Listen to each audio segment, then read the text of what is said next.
Bonjour et bienvenue sur notre tutoriel vidéo portant sur les filtres.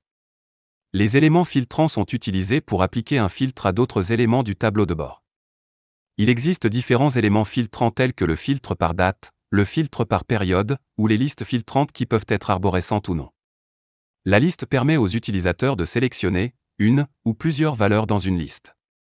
Par exemple, j'ajoute une liste pour filtrer sur les commerciaux. Je fais glisser le champ commerciaux dans l'espace réservé à la dimension.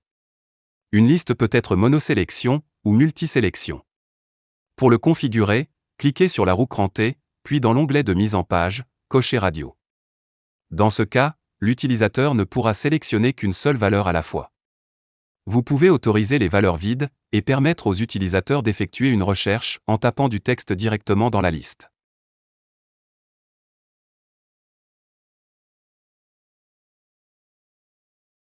La liste déroulante permet aux utilisateurs de sélectionner une ou plusieurs valeurs. La liste déroulante fonctionne comme la liste, mais prend moins de place dans le tableau de bord. Par exemple, j'ajoute une liste déroulante et je fais glisser le champ de la sous-catégorie dans la dimension. Par défaut, l'utilisateur ne peut sélectionner qu'une seule sous-catégorie, mais vous pouvez changer cela en utilisant la roue crantée.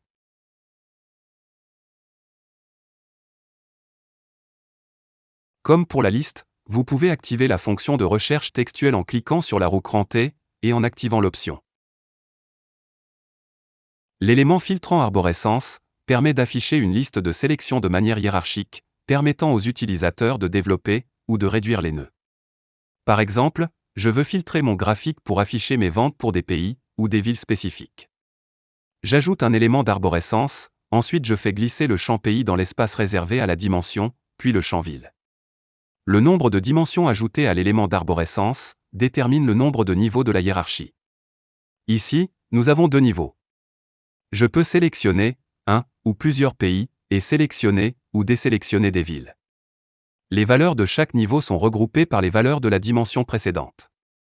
Vous pouvez permettre aux utilisateurs de filtrer les nœuds lorsqu'ils tapent du texte dans la zone de recherche en cliquant sur la roue crantée, puis dans l'onglet de mise en page, et en activant la recherche.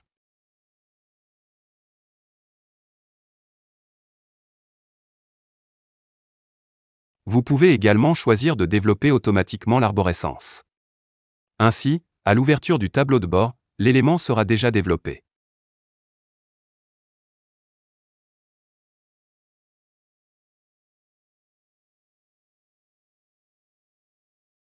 Pour filtrer votre tableau de bord à l'aide de date, vous disposez de deux éléments filtrants spécifiques, le filtre par date et le filtre par période. L'élément filtre par date vous permet de filtrer les données du tableau de bord en fonction de la plage de données sélectionnée.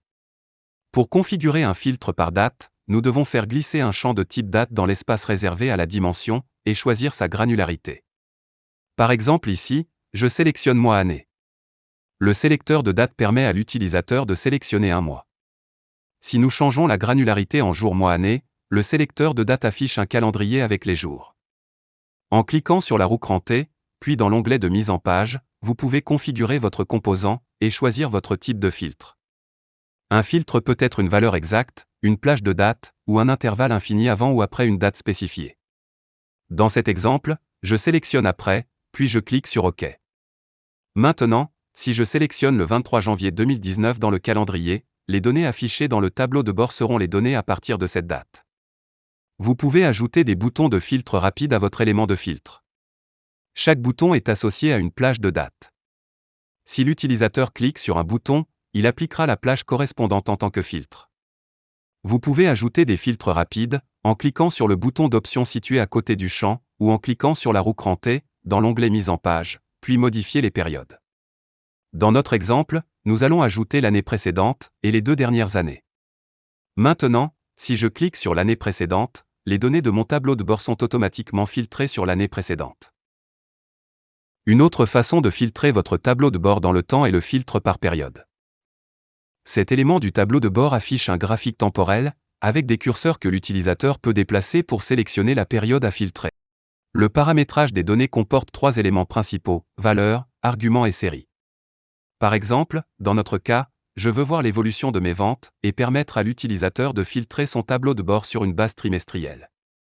Je fais glisser mon champ des ventes en valeurs, puis la date des ventes en argument, je choisis la granularité trimestre-année, et enfin je fais glisser la catégorie en série.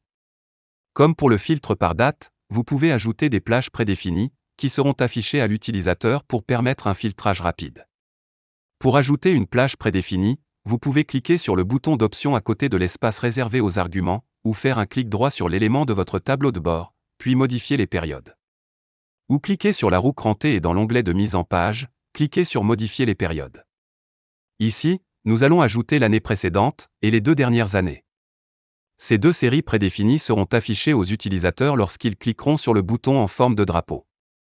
Nous pouvons changer le type de série du graphique en cliquant sur le bouton d'option à côté de l'espace réservé à la valeur, ou en cliquant sur la roue crantée puis dans l'onglet Mise en page. Ici, je vais sélectionner les barres empilées. Pour filtrer ces données avec cet élément, l'utilisateur peut sélectionner une plage de trimestre en cliquant sur le graphique. Ici par exemple je clique sur le 3e trimestre de 2020. Ensuite, je peux sélectionner les valeurs affichées le long de l'axe des arguments. Ou je sélectionne la plage précise à l'aide d'un sélecteur de date, en cliquant sur le drapeau. Par exemple le 1er et le 4e trimestre de 2019.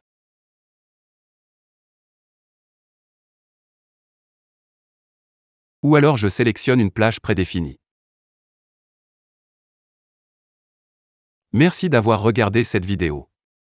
Pour en savoir plus sur toutes les fonctionnalités disponibles, consultez la documentation en ligne.